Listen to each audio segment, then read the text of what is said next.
Good morning, Huskies. Today we're going to talk about addition, and we're going to talk about how to use math symbols to make math sentences. Math symbols like the plus sign and the equal sign. So let's begin. I have two groups of blue rocks. I have a group of 4, and I have a group of 3.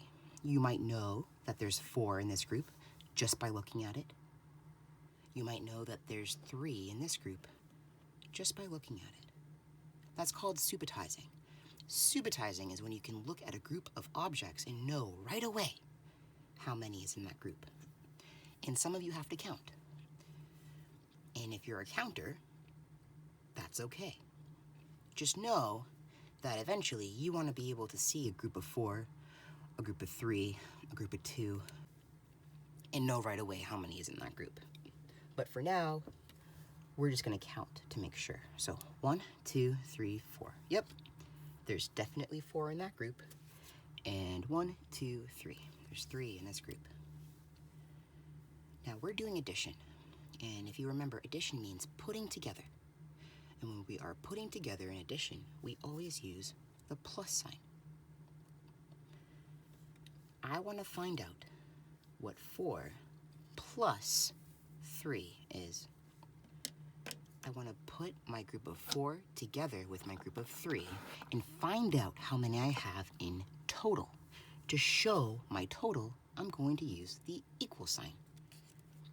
4 plus 3 equals, what does 4 plus 3 equal? Well, now that we have our numbers for our groups, and now that we have our math symbols for our groups, now it's time to solve. We can solve by counting up all of the rocks in our total group. So let's count. 1, 2, 3, 4, 5, 6, 7. I like to drag or push whatever I'm counting, just to make sure I'm counting in order and I don't skip anything. We said 1, 2, 3, 4, 5, 6, 7. Well, that means 4 plus 3 equals 7. Now, you can show 4 plus 3 equals 7 in reverse. Because we're doing addition, you can reverse the math sentence, and it will be the same thing. We could say 7 equals 4 plus 3.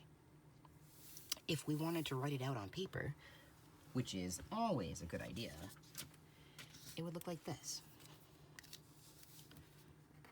7 equals 4 plus 3. And in reverse,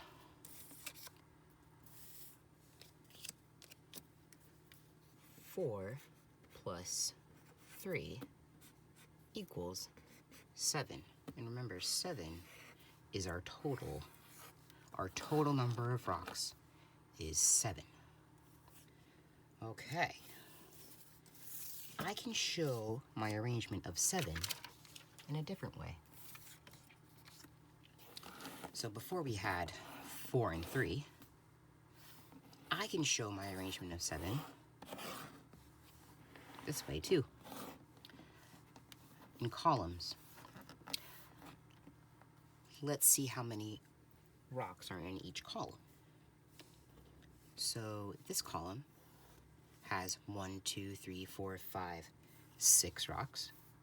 This column just has 1. I want to find out how many rocks I have all together. I'm going to put my groups together. I'm going to add them together and combine them, and I'm going to use the math symbol of the plus sign. So I want to find out what 6 plus 1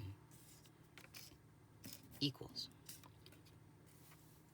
The equal sign means that I want to find out what my total is.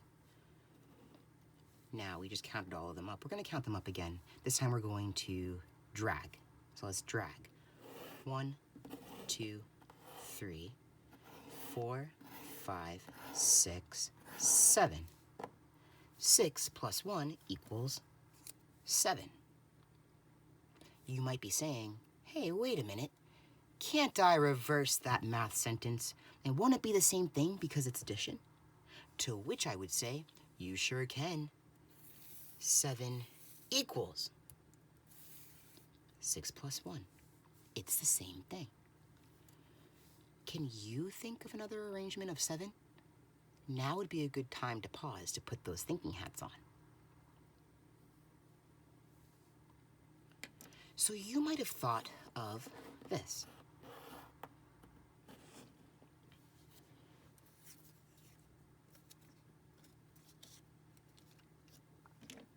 You might have thought of 5.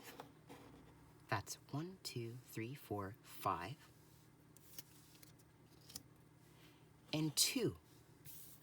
Well, guess what, Huskies? 5 and 2 makes 7.